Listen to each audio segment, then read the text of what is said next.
Olá pessoal, tudo bem? Meu nome é Fernando Machado do canal Caverna da Matrix e hoje eu quero fazer uma pergunta para vocês. Vocês teriam coragem de matar seu próprio filho em prol de uma divindade para testar a sua fé? Assim como aconteceu em Gênesis 22 com Abraão e Isaac? Vou fazer a leitura dos Gênesis 22 e Jeremias 7 e 19 para provar para vocês que a Bíblia contém contradições e mostra que existem várias divindades interagindo com as pessoas naquele tempo, pois a Bíblia contém cópias de livros antigos originados nas primeiras civilizações. Vou provar para vocês que as pessoas seguiam deuses estranhos e até nos dias de hoje continuam seguindo estes deuses. As pessoas pensam que o sacrifício de animais naquela época era uma aliança que Deus tinha com o povo de Israel. Contudo, isto é o maior engano que existe, pois o Criador dos céus e da terra jamais iria pedir isso a alguém, pois existem fatos comprovados que a Bíblia contém contradições, e a respeito disso, o Criador não se agrada de sacrifício de animais. Se as pessoas matassem os animais apenas para alimento, para sustento, para sobrevivência, ok, mas não é o que acontecia naquele tempo. As pessoas matavam animais para justificar seus pecados. Contudo, isso jamais justificaria alguém, e essas práticas continuam sendo seguidas por várias religiões até os dias de hoje. As pessoas acreditam que Abraão era o pai da fé, mas ele foi um homem que, se existiu, foi um homem que foi enganado. Gênesis 22. Passando algum tempo, Deus pôs Abraão à prova, dizendo-lhe: Abraão, ele respondeu: Eis-me aqui. Então disse Deus: Tome seu filho, seu único filho, Isaque, a quem você ama, e vá para a região de Moriá. Sacrifique-o ali como holocausto num dos montes que lhe indicarei. Na manhã seguinte, Abraão levantou-se e preparou seu jumento. Levou consigo 2 de seus servos e Isaque, seu filho. Depois de cortar lenha para o holocausto, partiu em direção ao lugar que Deus lhe havia indicado. No terceiro dia de viagem, Abraão olhou e viu o lugar ao longe. Disse ele a seus servos: Fiquem aqui com o jumento enquanto eu e o rapaz vamos até lá. Depois de adorarmos, voltaremos. Abraão pegou a lenha para o holocausto e a colocou nos ombros de seu filho Isaque, e ele mesmo levou as brasas para o fogo e a faca, e caminhando os dois juntos, Isaque disse a seu pai Abraão: Meu pai. Sim, meu filho, respondeu Abraão.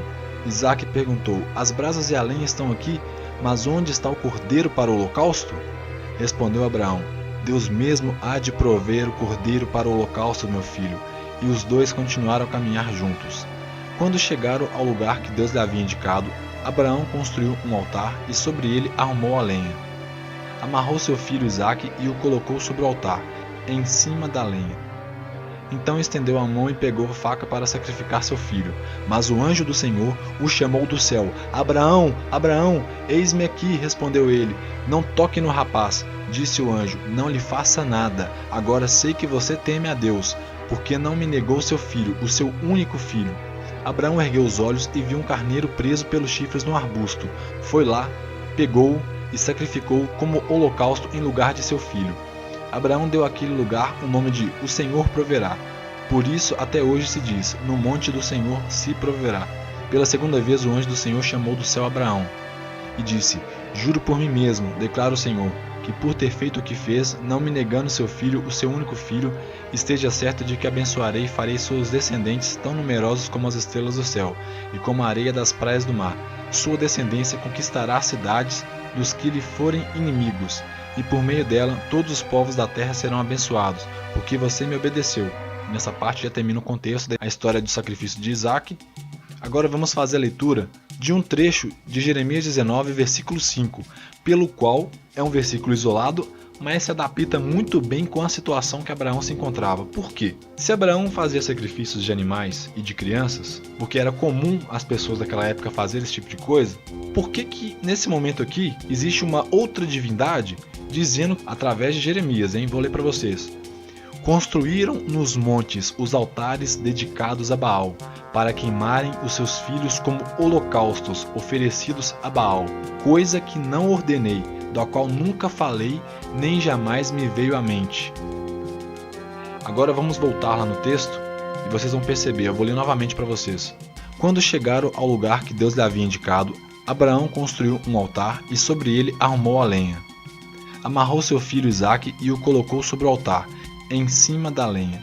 Perceberam quando paramos para analisar um texto simples desse de Gênesis? Percebemos uma contradição com outro livro falando sobre sacrifício de animais e de crianças? Mas muitos vêm dizer, não fala isso, Fernando, você está falando fora do contexto. Não é fora do contexto. Se aqui está dizendo que ele nunca pensou em sacrifícios e nunca pediu isso, por que naquele momento ele pediu para Abraão sacrificar seu filho? E depois ele falou assim, não precisa sacrificar, agora vai ser um cordeiro, porque já testei sua fé e vi que você crê em mim de verdade. Foi isso que aconteceu, né? Agora vamos ler Jeremias 7, versículo 22. Quando tirei do Egito os seus antepassados, nada lhes falei, nem lhes ordenei quanto a holocaustos e sacrifícios. Abraão ergueu os olhos e viu um carneiro preso pelos chifres no arbusto. Foi lá, pegou-o e sacrificou como holocausto em lugar de seu filho. Analisando bem o texto, percebemos que muito menos antes e nem depois da passagem do Egito, né, como Abraão veio antes do Egito, a gente sabe dessa história, que ele veio bem antes do Egito, ele não pediu sacrifício. Então, se ele não pediu, quem que estava pedindo sacrifício para Abraão então? A resposta de vocês aí que acreditam que a Bíblia é a palavra de Deus. Como vocês explicam isso? Vocês vão querer dizer que naquele contexto podia matar, agora já não pode mais. Por qual motivo você vai matar seu filho ou até um mesmo animal inocente em prol de um Deus?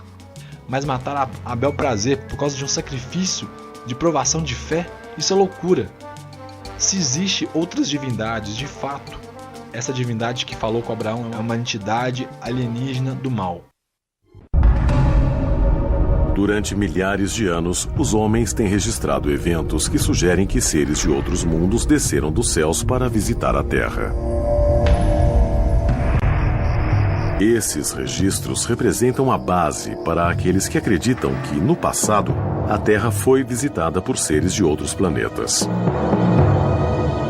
Esses avistamentos também explicam muitos mistérios que cercam o nosso passado. O mais importante foi a religião. Os deuses desceram na época de nossos ancestrais e entraram nos livros sagrados e na mitologia. Bom, agora as pessoas tentam raciocinar para entender tudo isso e criam várias religiões. Mas o essencial é que os extraterrestres estiveram aqui. Esse foi o início das grandes religiões. Eu vou ler agora o texto de Tiago, capítulo 1, versículo 17. Toda boa dádiva e todo dom perfeito vem do alto, descendo do Pai das luzes, que não muda como sombras inconstantes. Reparem bem, se ele está dizendo aqui que o Pai das luzes, né, que é o Criador dos céus e da terra, pelo qual ele se refere, não muda, por qual motivo ele ia pedir sacrifício de animais, de crianças, e depois ele não ia pedir mais? Dizer que acabou, que ele mudou de ideia, que ele vai entregar agora uma outra pessoa para acabar com isso? É muito estranho, gente. Parem para pensar que a Bíblia se contradiz com tudo que vem do Novo, com do Velho, com do Novo, com do Velho Testamento. Essa história de antiga aliança, nova aliança, não existe isso.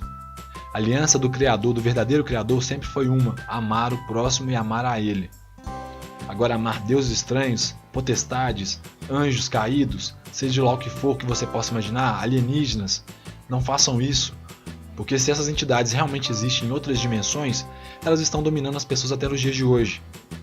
Então comecem a ler os livros para entender, para que as religiões não sejam dominantes das mentes das pessoas. As religiões têm dominado muita gente. E se você não conseguir sair dela, você vai ficar pior ainda nesse mundo. Que tem coisas que não tem como a gente fugir. Mas a religião, se você conseguir sair dela, sua vida vai melhorar muito. Pode ter certeza disso. E eu sei que muitas pessoas vão dizer: ah, Fernando, você fica selecionando textos que lhe agrada. A verdade não é essa.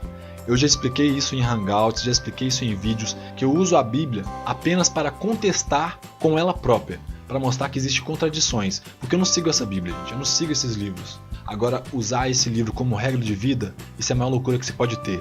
Mas as pessoas não percebem que existem outras entidades na Bíblia. A Bíblia é politeísta, ela contém fragmentos de verdade, onde fala do amor, da amizade, da paz, da família. Mas dizer que a Bíblia é a palavra de Deus, isso é o maior engano. Então fique esperto, pois os deuses estranhos até hoje dominam as mentes das pessoas. Muito obrigado. Se você gostou do vídeo, comente abaixo, compartilhe com seus amigos e se inscrever no canal. Beleza, pessoal? Muito obrigado e até mais.